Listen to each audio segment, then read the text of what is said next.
almarhum, beliau adalah orang yang baik hati. Beliau adalah orang yang tidak pernah merasa diri sebagai seorang seniman yang harus dihormati, tapi beliau menjadi seperti kayak abang, tidak merasa bahwa dia seniornya. Duduk bareng, tepok-tepokan kesini, jadi gitu ya Mol ya. Mongol stres kenang Temon sebagai senior yang rendah hati. Meninggalnya komedian Temon rupanya meninggalkan duka mendalam untuk dunia komedi Indonesia. Para seniman komedi merasa kehilangan seniman terbaik mereka. Temon dianggap sebagai komedian yang sangat lucu dan juga rendah hati. Hal itu sangat dirasakan oleh komika dan komedian Mongol stres. Bahkan ia rela langsung pulang ke Jakarta dari Bali untuk menyaksikan pemakaman Simpson Rarameha. Kalau mengenang sosok almarhum, beliau adalah orang yang baik hati. Beliau adalah orang yang tidak pernah merasa diri sebagai seorang seniman yang harus dihormati, kata Mongol di TPU Tanah Kusir, Jakarta Selatan, Senin, 13 Juli 2026. Beliau adalah orang yang baik hati.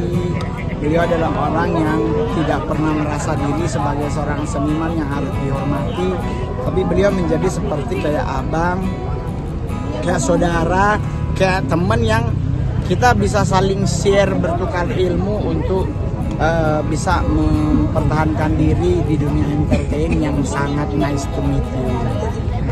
Jadi saya kenal beliau dari pertama kali stand up 2011, 2012 sampai 2012 saya ketemu beliau, dan dari situ sampai hari ini saya masih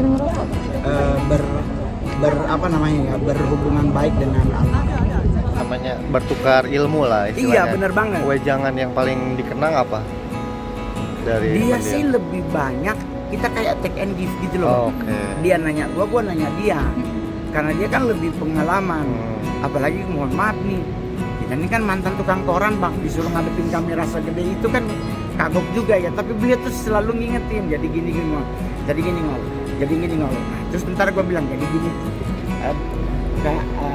bang, jadi begini, kalau stand up itu lu nggak usah.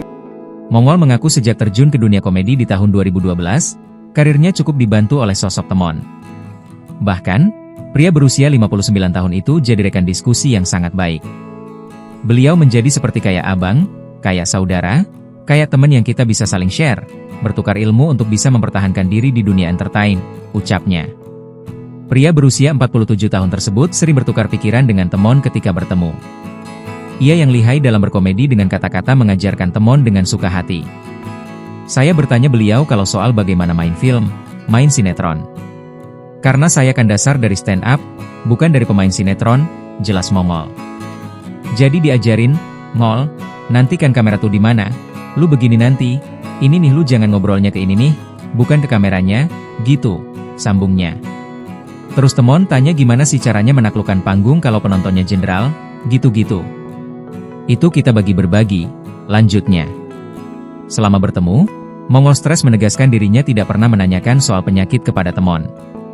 Sehingga ia tak tahu tentang riwayat sakit rekan duet Abdel Aciran itu. Setiap ketemu tuh yang ditanya selalu honor, dibayar berapa? Karena kalau mahal ketahuan dari aksesoris yang kita pakai, ujar Mongol stres.